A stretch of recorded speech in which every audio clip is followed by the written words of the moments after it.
Mantan Wakil Menteri Ketenagakerjaan, Wamenaker, Immanuel Ebenezer alias Nul, sempat berprofesi sebagai driver ojek online, ojol, pada 2016. Pengalaman ini ia bagikan ketika berdialog dengan sejumlah driver ojol saat berkunjung ke sebuah perusahaan ojek online di Cilandak, Jakarta Selatan, pada 8 November 2024.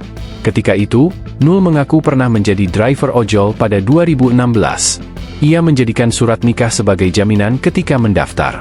Tak hanya dirinya, sang anak juga ikut mencoba berprofesi sebagai driver ojol dengan ijazah sebagai jaminan. Saya pernah menjadi driver ojol pada tahun 2016 dan anak saya pun jadi driver ojol. Saat daftar ojol, surat nikah saya jadi jaminan. Anak saya ijazah jadi jaminan ke perusahaan, kisah Nul, Jumat, 8 November 2024, dikutip dari laman Kementerian Ketenagakerjaan, Kemnaker. Lebih lanjut, Nul lantas membeberkan tempat ia biasa menunggu orderan. Nul mengatakan selama menjadi driver ojol, dirinya kerap nongkrong di Tanjung Barat, Jakarta Selatan dan Grand Indonesia, Jakarta Pusat.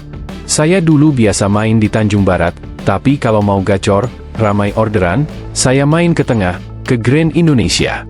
Jadi kalau ada teman-teman ojol ordernya sedikit, berarti mereka mainnya bukan di titik gacor, ujar dia.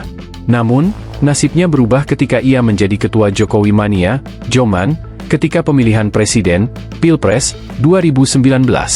2 tahun setelah Joko Widodo, Jokowi, kembali terpilih menjadi presiden, tepatnya pada Juni 2021, Nul naik pangkat, menjadi komisaris utama PT Mega Eltra, anak perusahaan pupuk Indonesia Group.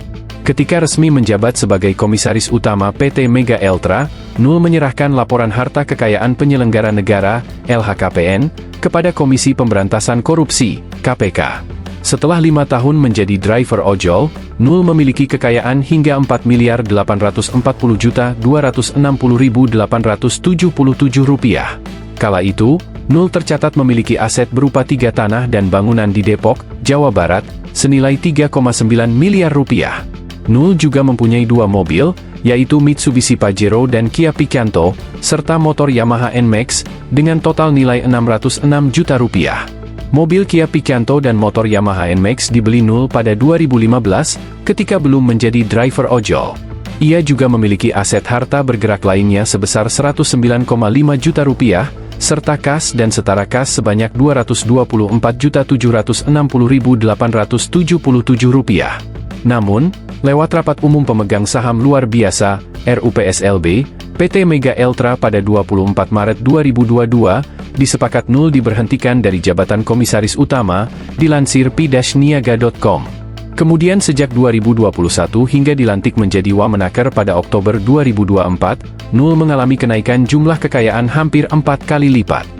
Menurut LHKPN terbarunya yang diserahkan ketika awal menjabat sebagai Wamenaker, Nul tercatat memiliki kekayaan lebih dari Rp17 miliar. Asetnya bertambah. Dari yang hanya memiliki 3 tanah dan bangunan, bertambah menjadi 5. Kemudian, alat transportasi yang semula hanya 2 mobil dan 1 motor, juga bertambah menjadi 4 mobil dan 1 motor. Bahkan, Nul memiliki mobil mewah Toyota Land Cruiser tahun 2023 yang nilainya mencapai Rp2,3 miliar. Download Tribun X sekarang, menghadirkan lokal menjadi Indonesia.